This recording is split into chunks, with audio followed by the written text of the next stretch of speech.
All right. It says we're live. Let me confirm that because the systems are not happy in the US right now. But we are up. That is good. So fantastic there. Good. I think we're good. Awesome. Well, I said that we had a special guest on tonight, and it's a special returning guest. And you know what's even more fun is I know that you are in a very different time zone. And so, first of all, I want to thank you, Janet, for even being on. What time is it in the Netherlands right now? Almost 3:30 a.m. Have you did you go to sleep or did you just stay up? I stayed up. I tend to work at night anyway, so I normally don't go to bed until dawn because I Okay. like it when it's dead quiet and there's no activity around me, and I get a lot of inspiration to work on the script and the sequel, the editing, and yes, it's good. So I didn't go to bed. No, I never sleep at this hour. I understand. So I had Janet on about 2 weeks ago. Now time is flying. Time is going slow and fast at the same time right now. It's really strange. Yeah, it And is. and you have done amazing work, obviously, because you have red pilled, I guess you could say, no less than 50 million people, right? Yeah, that's correct. Yeah, it's amazing, isn't it? That still blows my mind. So, and as always, I said this before, which was we could literally just turn off the video camera, and if we just talk to you and let you talk for the next hour, everyone will be completely soothed by the voice that is the narration of the fall of Cabal. That is so cool. So, first of all, since we've had you on before and we love you and everyone loves you, how have you been doing since the last time we talked? Good, good. Yeah, really good. I had a lot of beautiful emails and messages from people all over the world who watch your show, and they were very happy and delighted, and it was just beautiful. I made some really nice new friends, and yeah, I love that. People in Scotland and down under, and Canada, Norway, everywhere, Brazil. That is amazing. I keep finding that amazing how in this day and age with the internet and the social media, how we connect. And I think that's one of the reasons why we will win this war, and we can really say, where we go one, we go all, because we connect with people all over the world non-stop.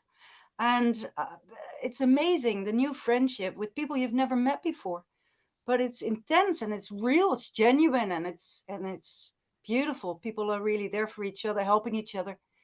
And I think it's Absolutely. yeah, beautiful new phenomenon.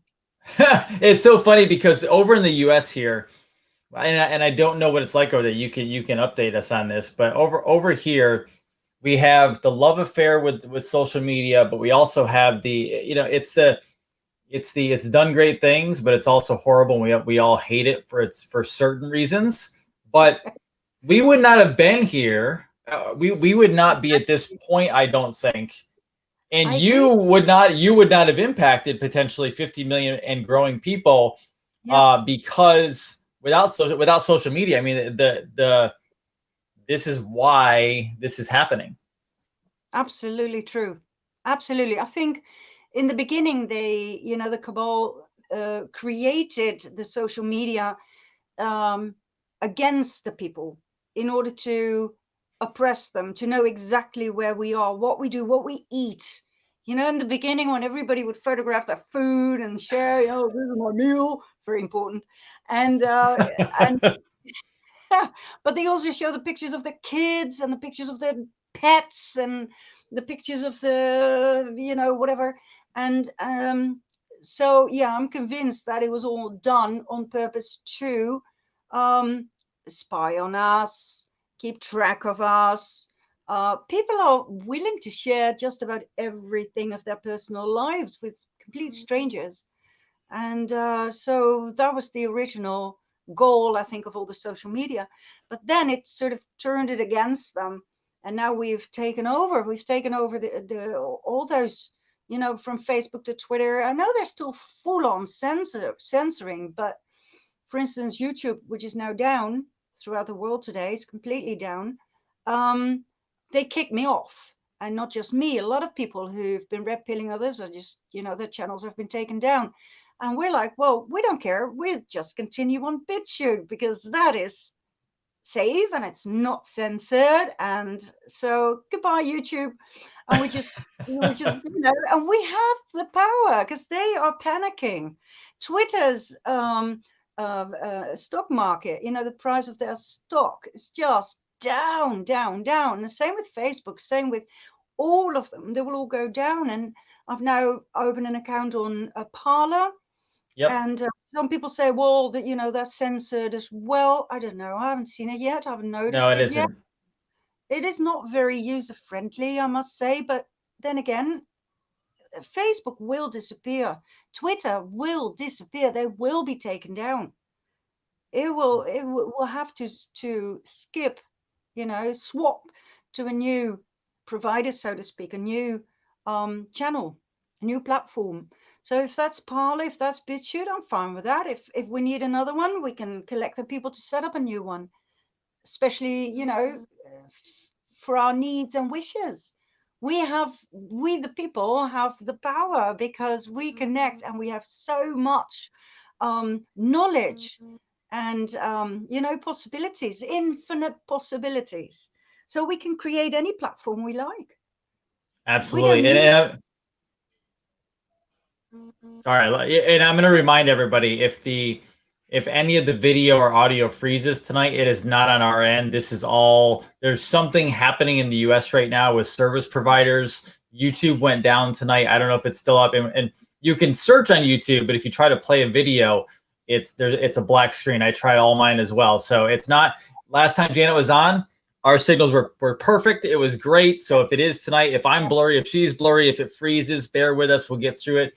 I just want to let everyone know that, but it's the actual networks. It's not us. It's interesting because with this whole thing, and I want to dive into other stuff, but I want to ask one more technology, social media issue, and I want your take on it because of your study on this. But if you keep going back in your study of the Cabal, and you're going back to everything from the Jesuits to Samaria, all these facts and data, they built this Cabal, they built this system on secrecy. And really, I think they kind of messed up when they built, quote unquote, the internet and social media, because they were going to use it to farm our data. But what really happened was consciousness started rising and the secrets kind of got out. Have you noticed that based on your study?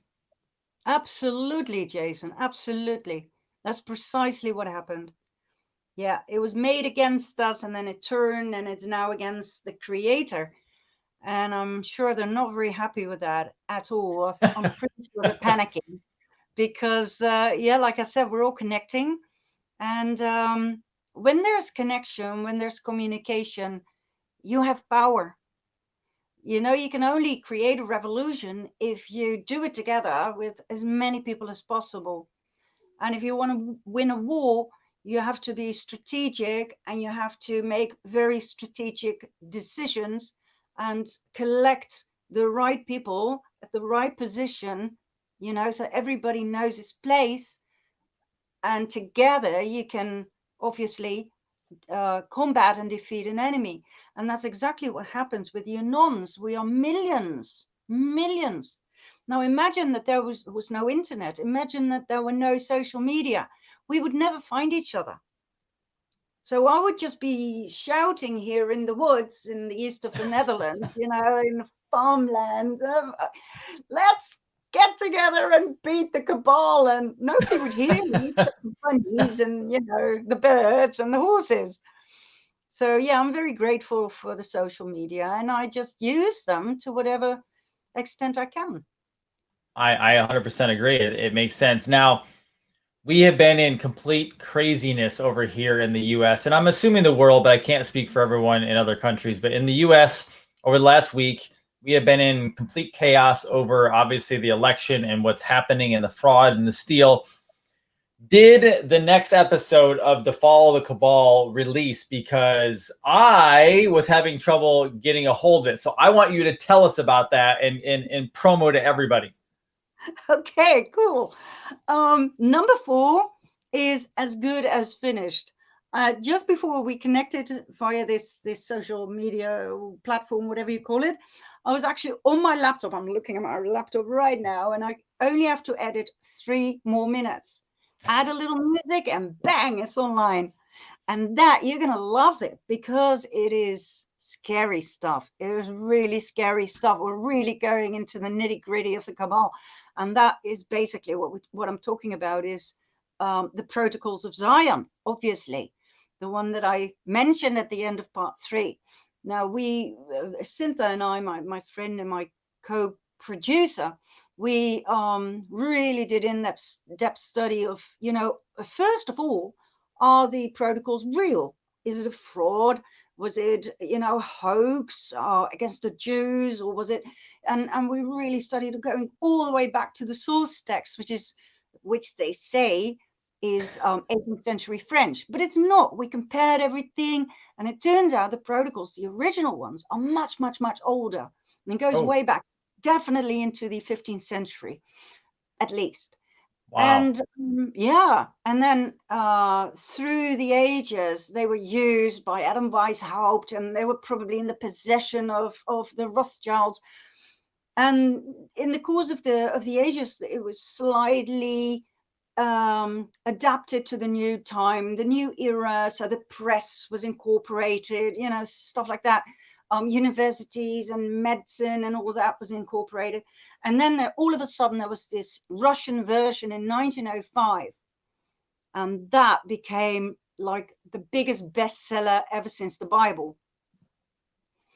And so yeah, that was pretty mind-blowing when first we had to know for sure that the protocols are for real, that they are not a fraud, that it's not 20th century. It turned out to go all the way back in time, which makes a connection to the ancient draconian warlords, really, from Babylonia and previous to that in Sumer. So with that knowledge, with that in mind, we read the protocols time and again, because it's rather intense sentences, long phrases, interesting but complex syntax of the words of the sentences. Sorry, and so what we did was we took out the most important bits and pieces and we glued it together in a way and in a language that everybody can understand them.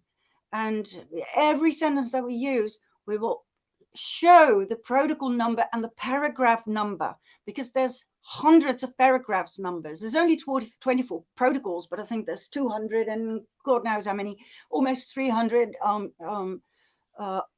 paragraphs. So it really is, you have to be an absolute nerd to do this work, which I am.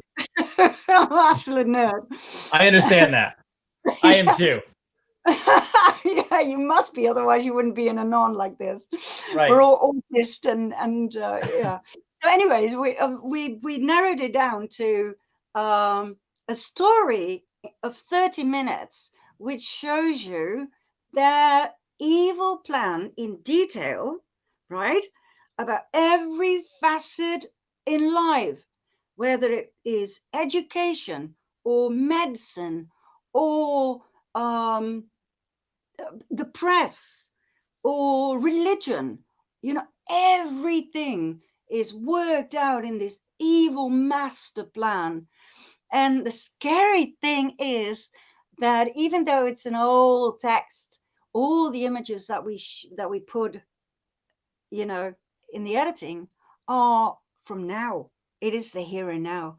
And when you really grasp that everything they wrote back in the 15th century has now come into reality already, they are so far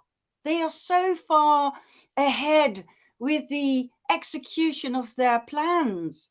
And to me and to Cynthia, that was an absolute shocker, because, we thought, oh, there's still time. And, there is no time left. We have no time to waste.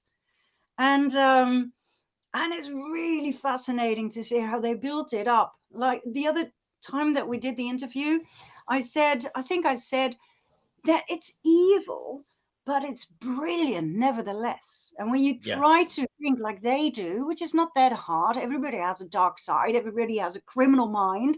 So when you put yourself in their shoes, I think, I would have done exactly the same thing. It's absolutely brilliant. But it's scary because it is about total control of the world population. I mean, to the point of executing people who have a mind of their own. I mean, a few weeks ago, I had the police on my doorstep. Why? Because I think differently. I have a different opinion, like you.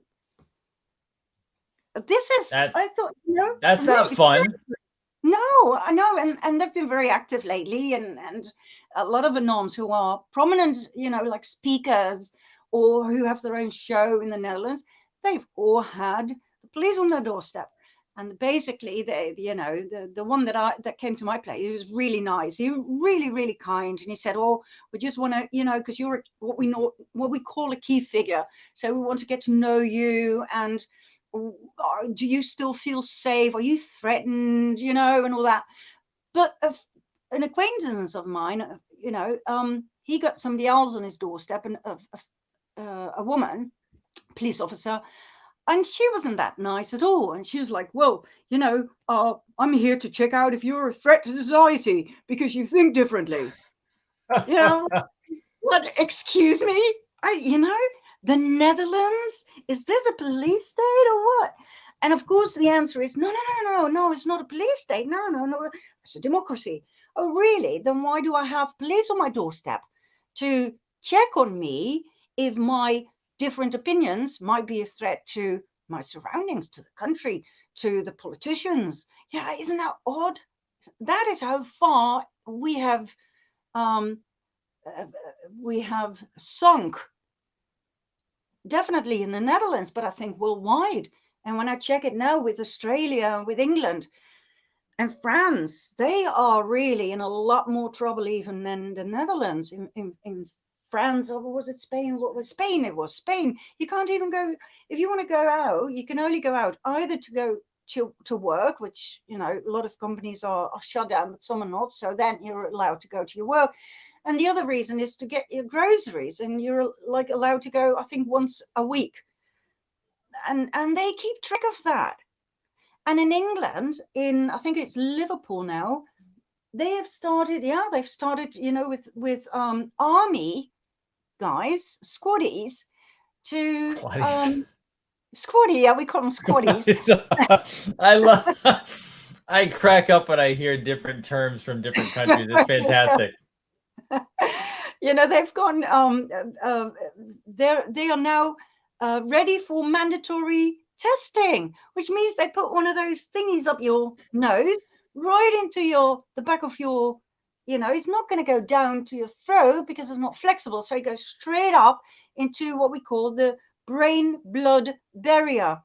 And it's not dry cotton. It is wet. It is dipped in, probably, quite likely, the vaccination.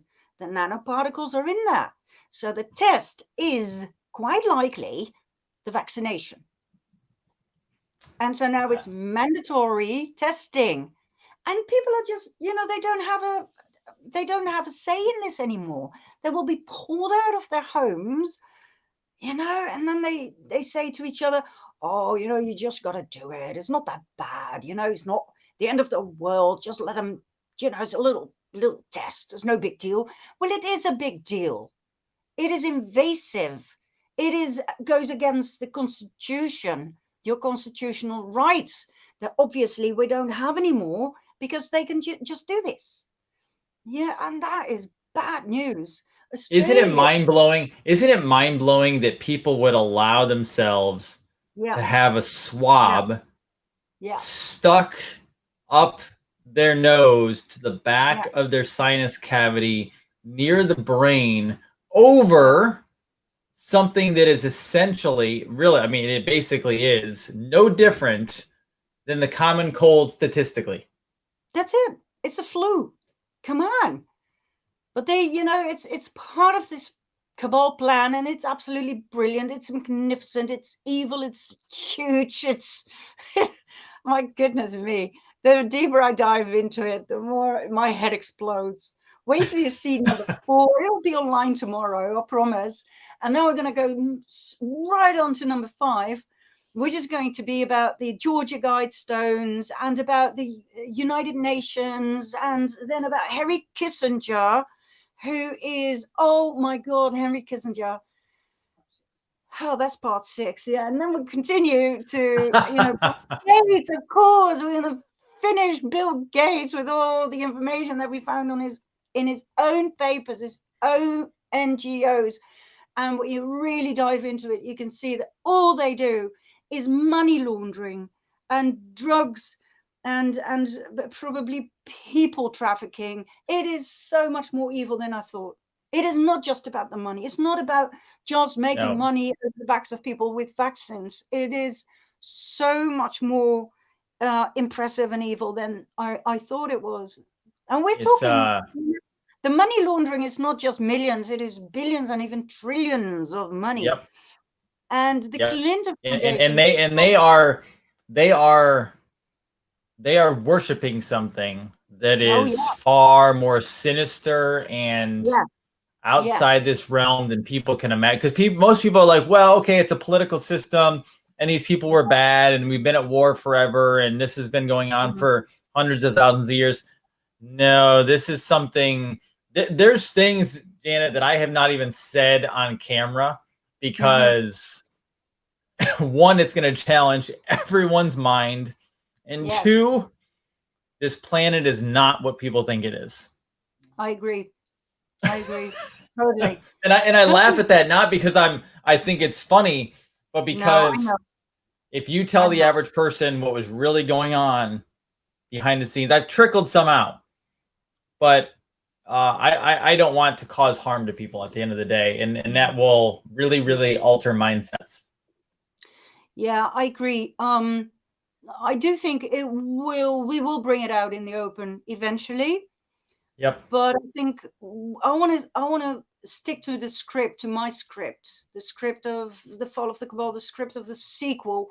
And the sequel is, I mean, it's going to be 17 parts, Jason. It's going to be that alone, the sequel alone is going to blow people's minds, because we will show them that everything they've learned in school was false. Everything was a lie. And that is pretty mind-blowing. Today, just like 2 hours ago, I had a friend on the phone. He's from Israel, and he has a friend. He wants to do an interview, so we connected. And I said to him, because he was impressed with my work, and I've met him several times in the Netherlands. He's now back in Israel, and I said, do you realize that the whole war between Israel and Palestine was concocted by the Cabal from day one? It was in 1917, in the Balfour Declaration, England gave away the land of Israel, which was then Judea. It gave it away to Rothschild, to Lord Walter Rothschild. I mean, can you imagine? They gave a whole country with inhabitants, the Palestinian people who had lived there for thousands of years, and they gave it away to Rothschild? Excuse me? They didn't care about the Palestinian people. They couldn't care less. Even worse, they don't care about the Jewish people. They don't care because they're not really Jewish. You know, like I said in the sequel, they pretend, they have converted to Judaism, but they're not real. They're not Jewish. They're not Jews. They do not worship the same God as the Jews do.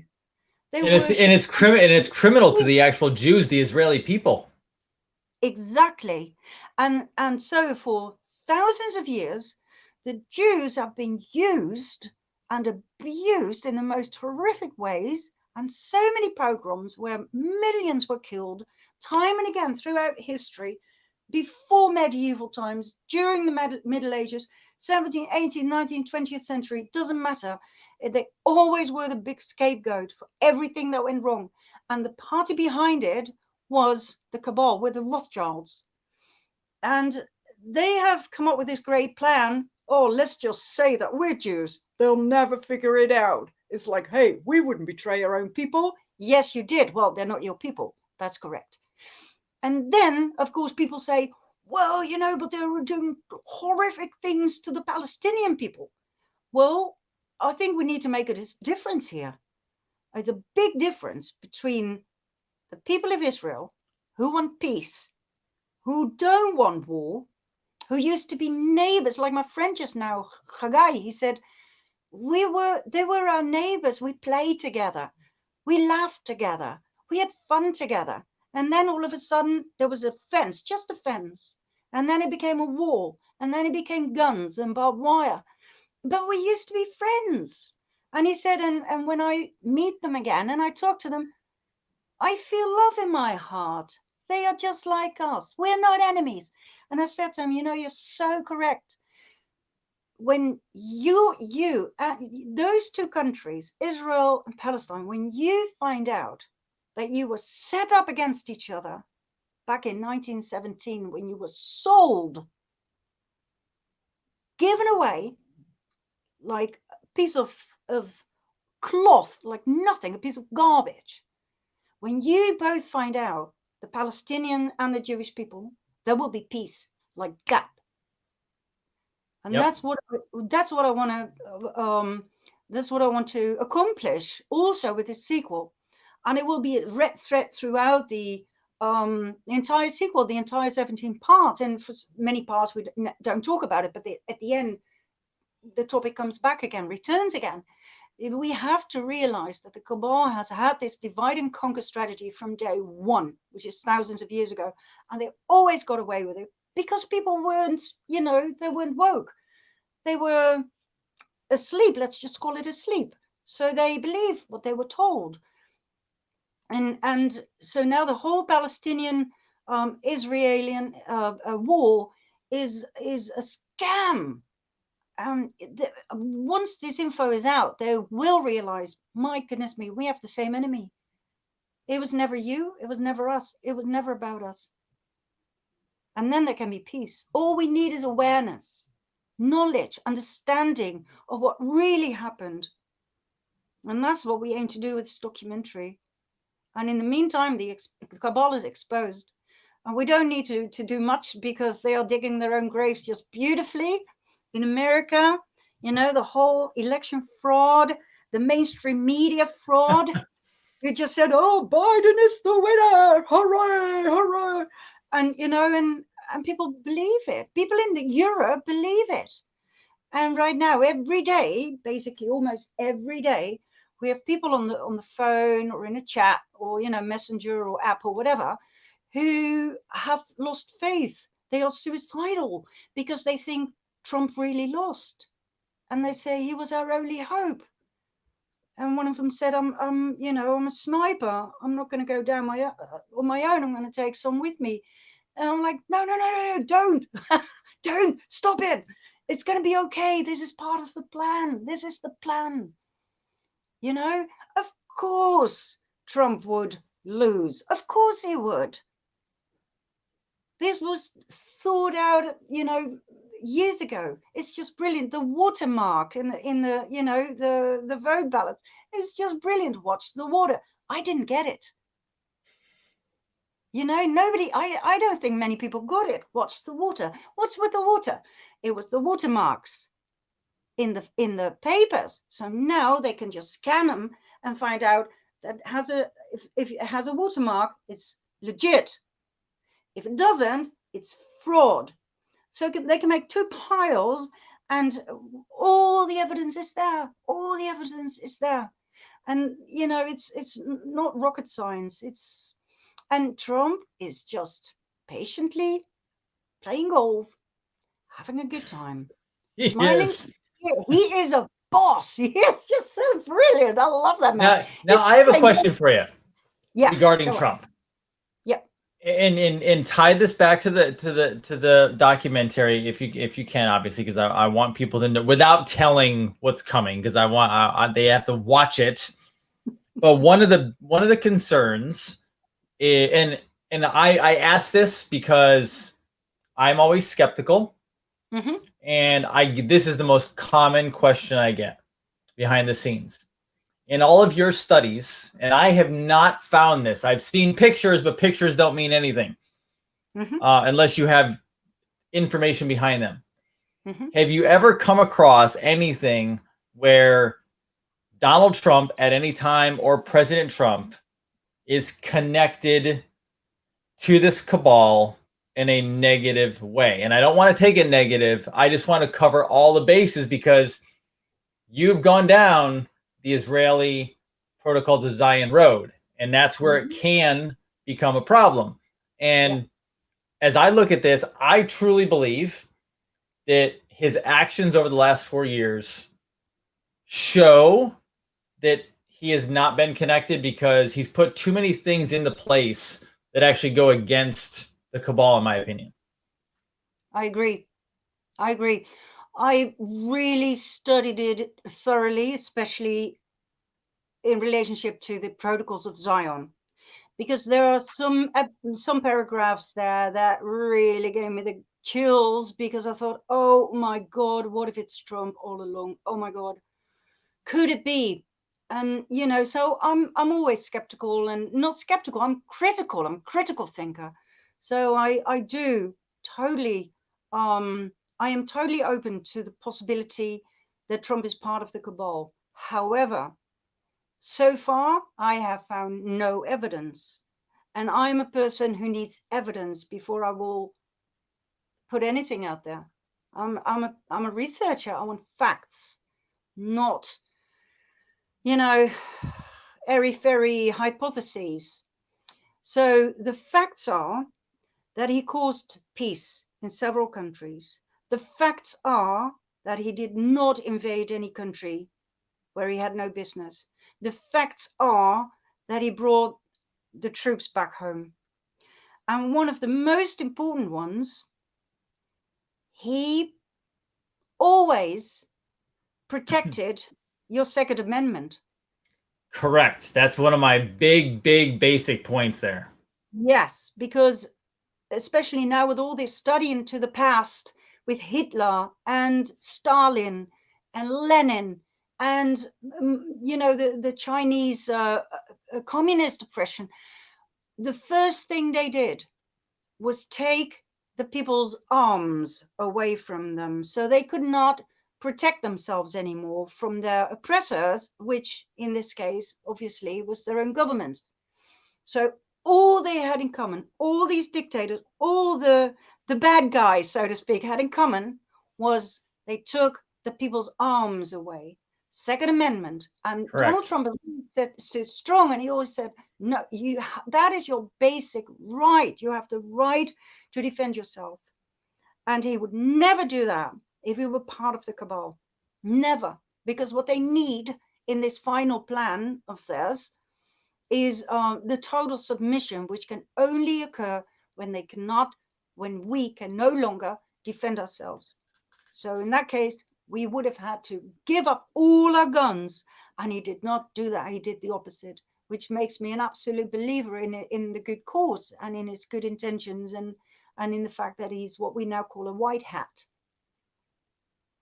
Yes. Now, how far this whole it's very interesting today, because I was thinking about this and I got a text from a friend of mine who is a little bit inside of politics, and gave me some data on the different things going on behind the scenes right now with the voting stuff and the softwares and everything like that. But then this whole thing comes up with white hats and black hats. And I know you've covered this a lot in the documentary, which is fantastic. This has always been and I hate to use the word game because I don't mean that people's lives are a game, but you have to understand they look at this as a game. This is a big warring game between factions at the top. Did you find as you went back that this has been just continuously through the ages? Yes, yes, yes. This tiny group, which once was the nobility of Sumer and Babylon, they have always used everybody except their own bloodline. And I'm not going to go in depth into the specifics of that bloodline, but I will do in the near future. But I will stay away from that in this sequel, because I believe personally it's not just terrestrial. And I do have a lot of evidence, because I studied that topic for at least 10, 15 years, when I was a crop circle and UFO researcher. So there's a lot of indications and even evidence for that. But I will stay away from that in this sequel, because I want to be able to reach as many people as possible worldwide. So what I'll do for now is stay away from the ET link, the extraterrestrial link. Sure. So let's just call it a pure bloodline. And they are obsessed with that. They are absolutely obsessed with the like Hitler. It was all about the pure race,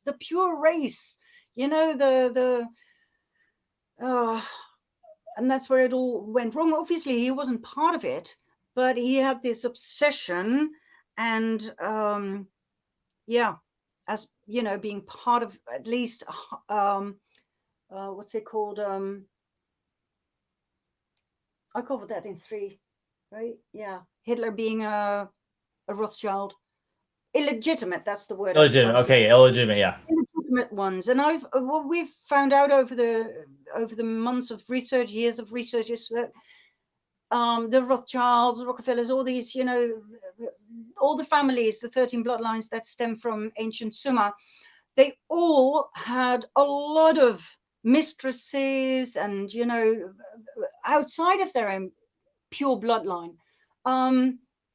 But all the children that were born out of that, especially the boys, not so much the girls, but especially the boys, were used as prominent figures in public figures. So what we see is that, for instance, Hitler is a very good example. Another one that was shown in the original file of the Cabal, I think it's chapter 5, is James Alefantis, who's a key player in Pizzagate. The very best friend of John Podesta, Tony Podesta, the Clintons, the Obamas, and he is up to his neck in child trafficking and abuse, but not just sexual abuse, but ritual satanic abuse, which is their thing. He was a illegitimate Rothschild.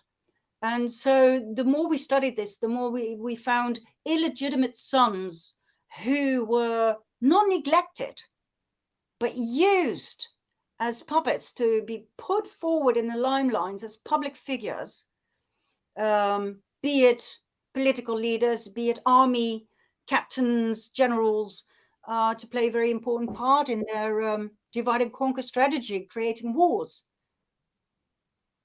Yeah. Interesting. Very, very. Do people know the amount of research you have gone through to go as deep as you have gone? I mean, I don't think so. Especially with the part 2 series. The part 1 series was very deep, but people can find stuff they can Google. Part 2, I'm telling you, part 1 I very much enjoyed, and I learned a lot of stuff. Part 2 is like my wheelhouse, because I am fascinated by how far this goes back, by the symbolism.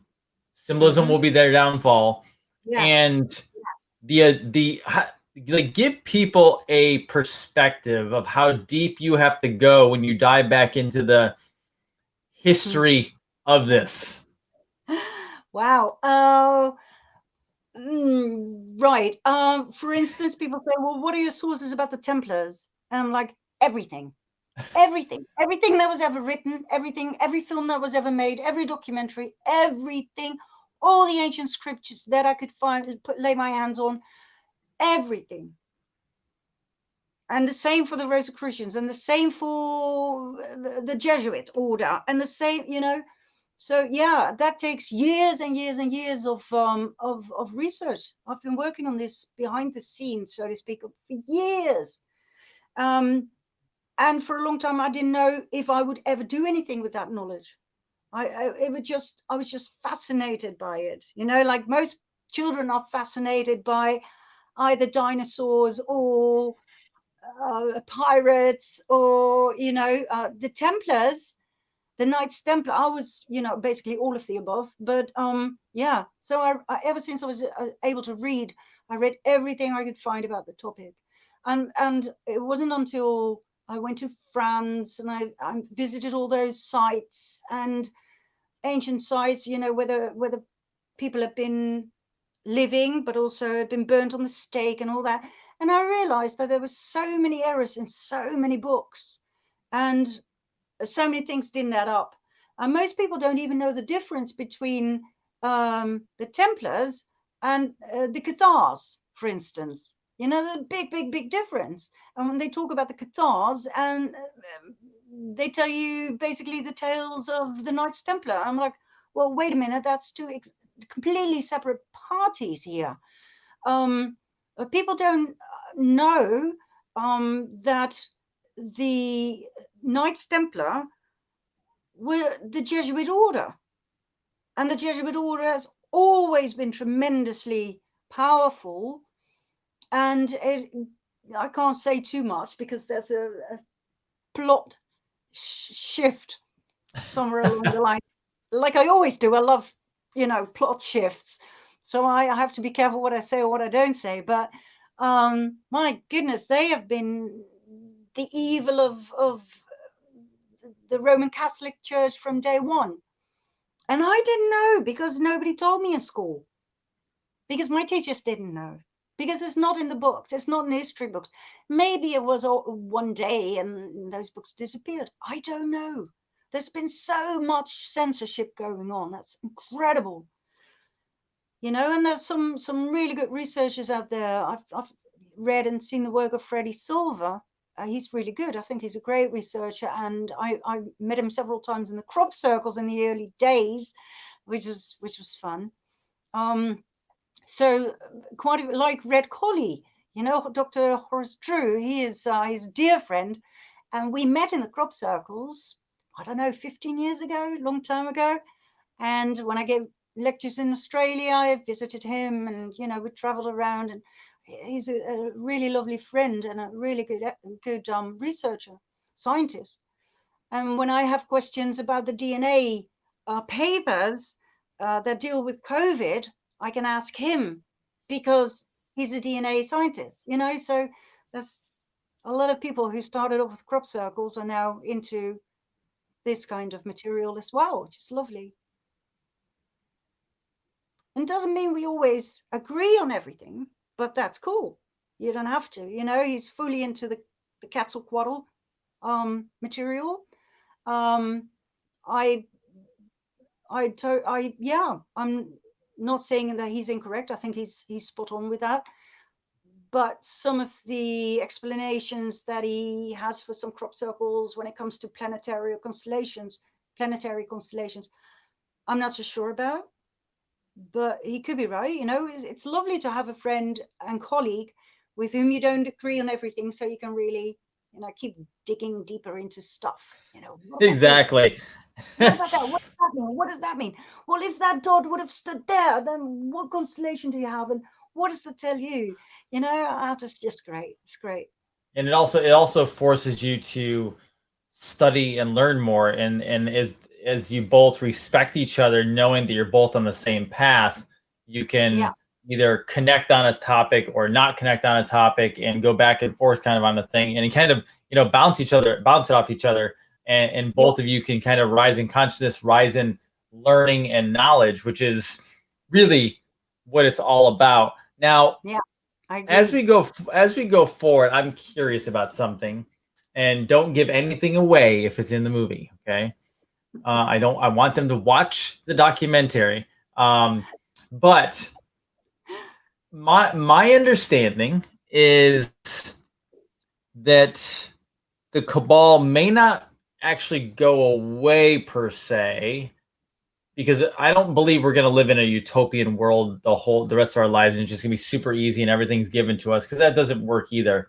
But it's been said, based on looking at history, which you've been doing, and then looking at the future, and maybe looking at historical documents, including biblical texts, etc., that we might be heading into a very prosperous, more peaceful time as we do away with the darkness. Can you comment on that at all without giving away too much?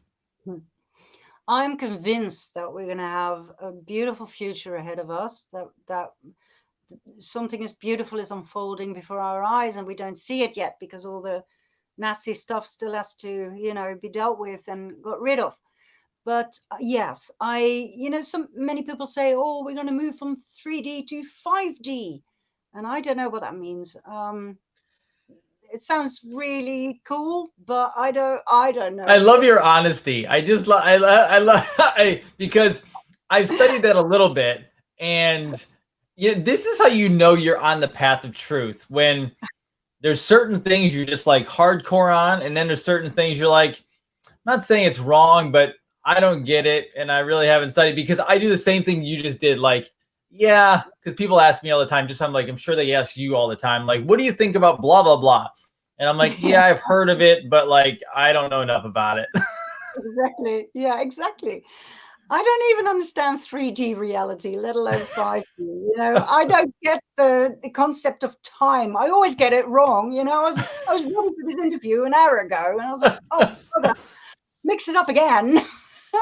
So yeah, you won't hear me say, oh, we're all going to go to 5D and happy days and kumbaya, and everything will be. But I have studied all the source texts, and they all have a lot of things in common, but there's one thing in common where they talk about a new era of 1,000 years of peace on earth, the reign of peace, Golden age on earth. Yes, the golden age. All these beautiful words and expressions which all describe the same thing, in which I definitely believe, which is a community, a world community of people who live in small clusters, groups, and who live in abundance and love and respect with each other, of compassion.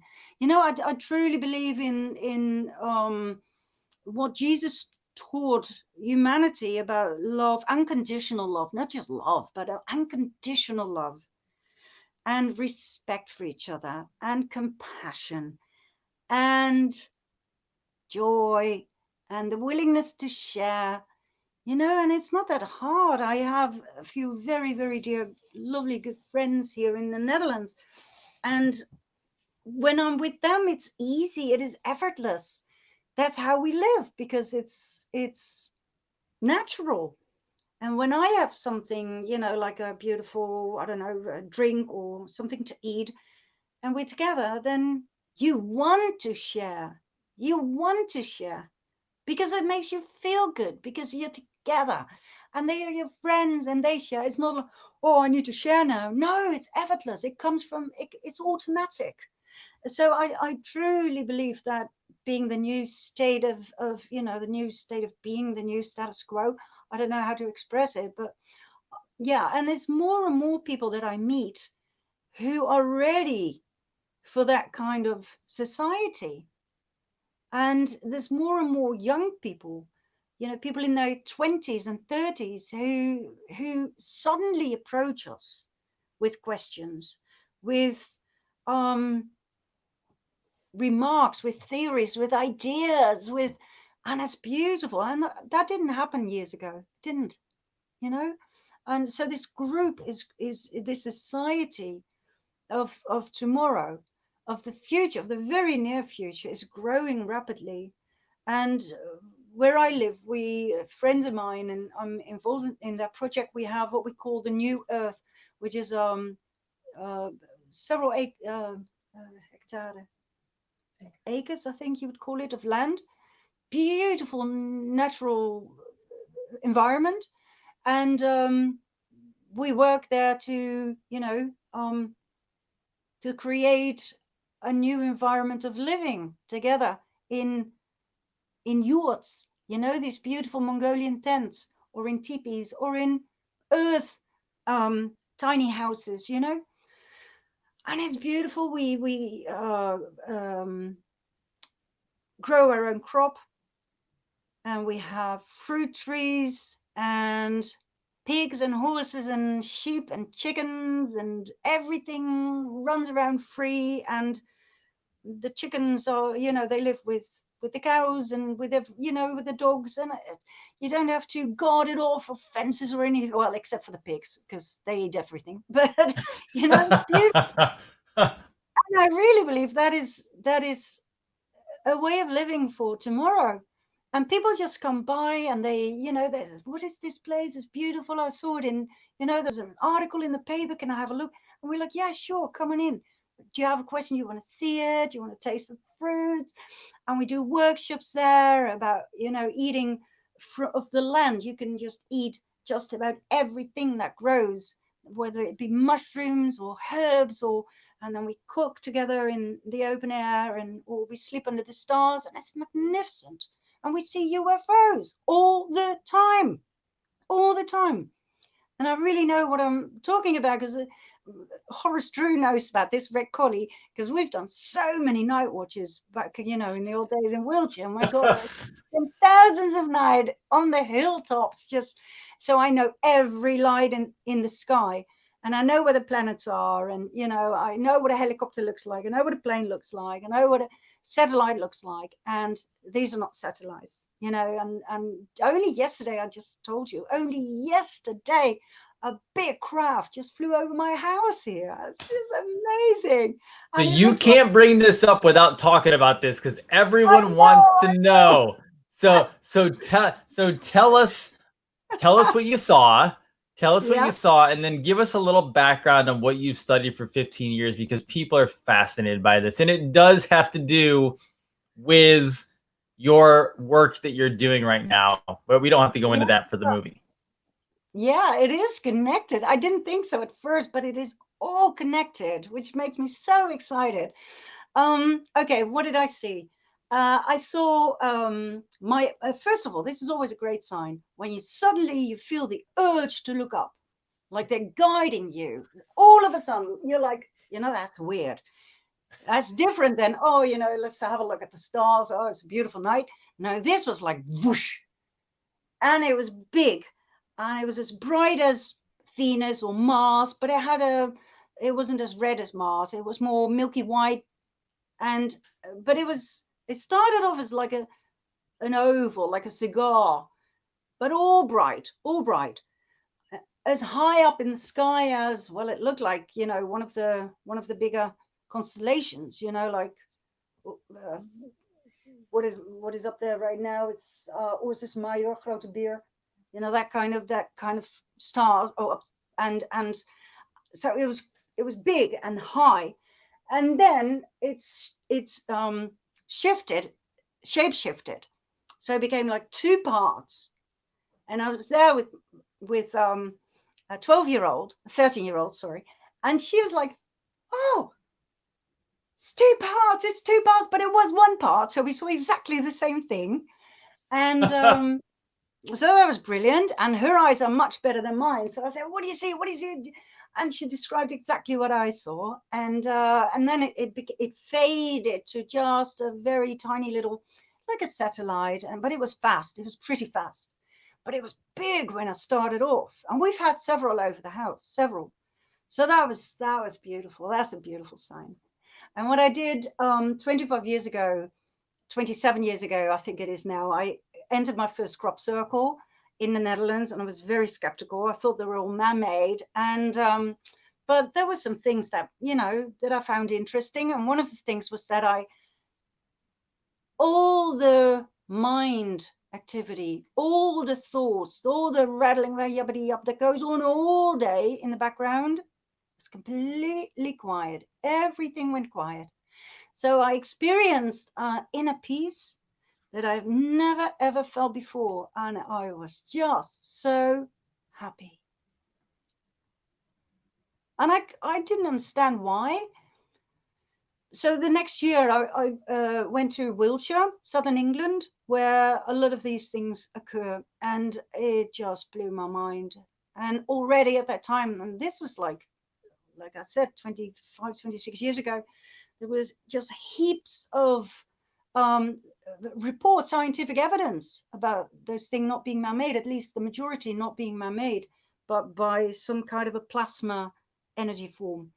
And in the course of the years, I did a lot of field work for the BLT research teams, a lot of sampling, you know, following the scientific protocol of taking samples and then the control samples. And the outcome was always the same. These things are not man-made. And then we found weird substances. We had that analyzed in laboratory, and it came, you know, the result was, I have all those papers. It said, oh, this is like either a silicon compound that does not occur on Earth. I had one that was a completely different compound, main ingredient magnesium, of a purity that does not occur on Earth. We found evidence of crystalline structure being completely altered in surface soil of a crop circle. So we took samples of the soil, and the crystalline structure was completely altered, which is not possible according to geologists. So it is still a big enigma. And that fascinated me. And for the first 10 years, I just did the scientific research because, you know, that was my language and I understood the protocols. But then I saw crop circles being formed in front of me by light bowls, light beings, light ships. Like, I had the most incredible encounters with light beings, things I did not believe in. And they totally turned my life upside down. And so that was basically the end for my scientific approach, because science doesn't give you any answers to that kind of experience. And so that's when I started experimenting with a bit of meditation, and, you know, all that was new to me at that time. And well, long story short, I saw 4 crop circles form. I have no explanation. What I saw was not from this world. The energy that I felt are not from this world. I've never felt it anywhere else. The communication, telepathic, that I experienced, so clear, so unbelievably clear sentences in English, not in Dutch. I don't know why they picked English, probably because it's a language, you know, that the whole world basically speaks and understands. I'm glad it wasn't Chinese. I wouldn't have known what it was. Like, what? It was just beautiful. And I can tell you, oh, Jason, that love that in those experiences, the love that washed through me and over me and through all my cells, and my God, that is unconditional divine love. And I had no idea what that was until I felt it. And they, you know, they just granted me that. That was amazing. And ever since, I've been going back for answers. You know, I have so many questions and more answers. And right now, I think I've written 4 books about it. I'm in the process of number 5. I co-produced 4 documentaries. There's so many more books in my head, but now, of course, I'm distracted with the Cabal stuff. And the Cabal is connected in a positive way to the crop circles, because for years we've been getting messages and warnings, and they've been warning us, you know, symbolism will be their downfall, and they use their symbols. And people say, well, aren't you afraid that they are part of the Cabal? You know, what what if it's the ancient Anunnaki who came back and are now, what if it's Enki and all that, from the Sumerian clay tablets? And I'm like, well, I thought about that for a long, long time. I really, what if? But when you speak in yin-yang dualistic words, and you use the words evil and good and love against fear and all that, like we are now experiencing with the fall of the Cabal, and it's the white hats against the black hats, and it's evil against good and benign, and we're in this end war.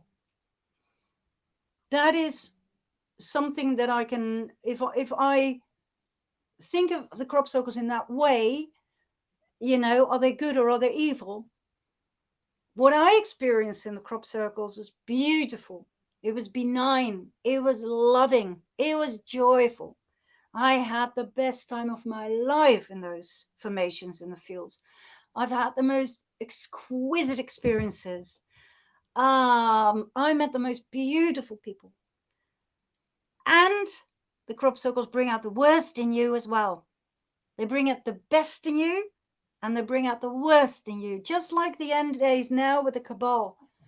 Some people are, they are transformed into these warriors, people that I never thought of. They had it in them because they used to be so fearful. And now they are true and on warriors, and they do their thing and they're active. And I'm like, wow, the best was brought out in you.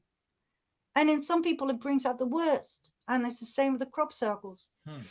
But, if I do believe in evil, I do believe in, if there's such a thing as the devil, I'm sure he can just take on any appearance, any, he can be beautiful, he can be charming. I'm convinced, why not? Seductive, gorgeous, but there's one thing that he cannot do, and that is pretend love. You cannot pretend love. Good point. You can be beautiful, but you cannot be loving. If you're not loving because you're evil, you're not going to be loving. Not that unconditional divine love that I experienced. That was the divine. And so I believe that the crop circles, some of them, not all, absolutely not all, but some of them were warnings for this end time.